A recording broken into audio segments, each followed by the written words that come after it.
10 محرم الحرام یوم شہادت حضرت امام حسین رضی اللہ تعالی عنہ آپ کی یوم شہادت ہے، اور آپ کو کس طرح سے کوفہ بلایا گیا اور آپ کو کس طرح سے کربلا میں لے جایا گیا، یہ اس وقت یہ حقیقت سب پہ عیاں ہو چکی ہے۔ اس وقت اس حقیقت سے سارے جو ہے وہ آشنا ہو چکے ہیں کہ دھوکے سے بلایا گیا۔ کوفیوں نے خط لکھے اور خطوں میں کیا تھا کہ آپ ہمارے ہاں تشریف لائیں، ہم آپ کے ہاتھ میں بیعت کرنا چاہتے ہیں۔ امام علی مقام حضرت امام حسین رضی اللہ تعالیٰ عنہ نکلے، اور آپ کے ساتھ آپ کے گھر والے تھے، اہل و عیال تھے۔ صحابہ نے جو لوگ تھے انہوں نے سمجھایا کہ کچھ بھی ہو سکتا ہے، لیکن آپ فرمانے لگے کہ مجھے ان کی نیت پہ جو ہے انہوں نے مجھے بلایا ہے اور حق کے لیے بلایا ہے اور امن کی راہ کے لیے بلایا ہے اور اسلام کی خاطر بلایا ہے، تو میں تو جانا مجھے بنتا ہے، میں تو مدینے نہیں بیٹھ سکتا۔ تو یہ وہی امام علی مقام ہے کہ جب آپ حج کے لیے گئے اور خانہ کعبہ میں جب آخری دفعہ آپ انٹر ہوئے، داخل ہوئے، جب لوگوں نے دیکھا امام علی مقام کو، تو وہ حجر اسود کو چھوڑ کر امام حسین رضی اللہ تعالیٰ عنہ کی بارگاہ میں آئے، اور کوئی ہاتھ چوم رہا ہے، کوئی پاؤں چوم رہا ہے، جس کو جو حصہ مل رہا ہے وہ چوم رہا ہے۔ کہنے والے نے کہا کہ حجر اسود کو چھوڑ کے سارے ان کو کیوں چوم رہے ہو؟ تو جواب بڑا خوبصورت اور ایمان افروز ملا کہ بھئی حجر اسود کو تو رسول اللہ صلی اللہ علیہ وسلم نے ایک بار چوما ہے، جبکہ امام حسین کو رسول اللہ صلی اللہ علیہ وسلم نے کئی بار چوما ہے۔ آپ وہاں سے ذی الحجہ کے مہینے میں کربلا کی جانب روانہ ہوئے۔ جب آپ کوفہ کے اندر پہنچے تو وہاں نام و نشان نہیں تھا۔ جب بندے جمع کیے گئے، آپ نے خط نکالے اور فرمایا کہ یہ تم لوگوں نے مجھے خط لکھے ہیں، تو قوم منکر ہوگی۔ قوم نے کہا ہم نے کوئی خط نہیں لکھے آپ کو،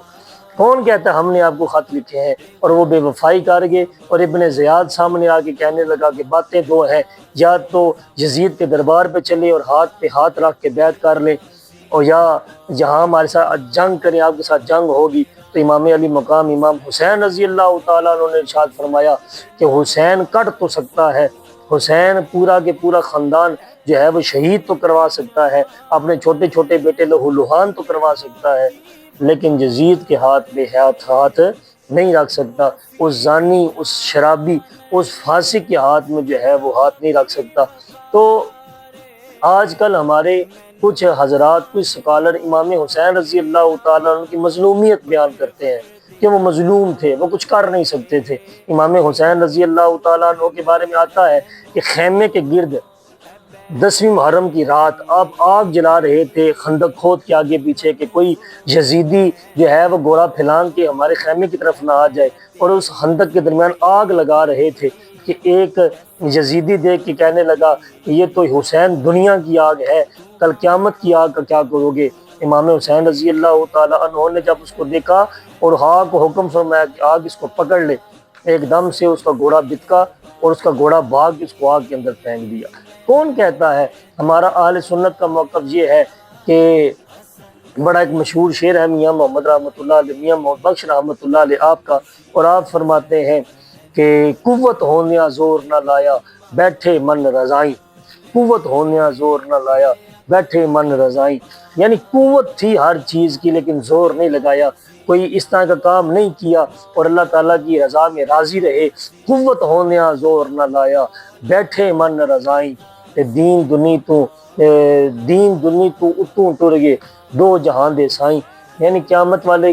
دن تک جو ہے وہ کیا ہوا، وہ یہ پیغام دے گئے کہ ہم اللہ کی رضا میں راضی رہنے والے ہیں، اللہ کی رضا میں ہم راضی ہیں، ورنہ امام حسین علی مقام ایک نگاہ دراتے اور کیا کچھ نہیں ہو جاتا۔ لیکن ہمارے لوگ کہتے ہیں کہ وہ مظلوم تھے، ہمارے لوگ کہتے ہیں کہ وہ کچھ کر نہیں سکتے تھے، ان کے اختیار میں کچھ تھا نہیں۔ ابھی مجھے بتاؤ کہ مظلوم وہ ہوتا ہے جس پر ظلم کیا جائے جو دب جائے۔ امام علی مقام فرمانے لگے یزید سے کہ تو جو مرضی کر، میں تیرے ہاتھ پہ ہاتھ نہیں رکھ سکتا، تو مجھے بتائیں یہ مظلومیت تھی یا کیا تھا؟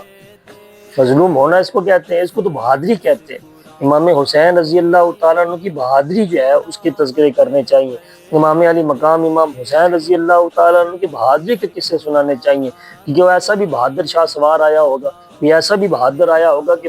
سامنے وقت کا جو ہے وہ بادشاہ ہے، بادشاہ وقت کھڑا ہے، اور وہ کہہ رہا ہے کہ بس ایسے کر دیں، بس ساری زندگی عیش کریں، آپ نے فرمایا تو جو کچھ کر سکتا ہے کر، میں تیرے ہاتھ میں ایسے نہیں کر سکتا۔ اس سے بڑی دلیری کیا ہوگی؟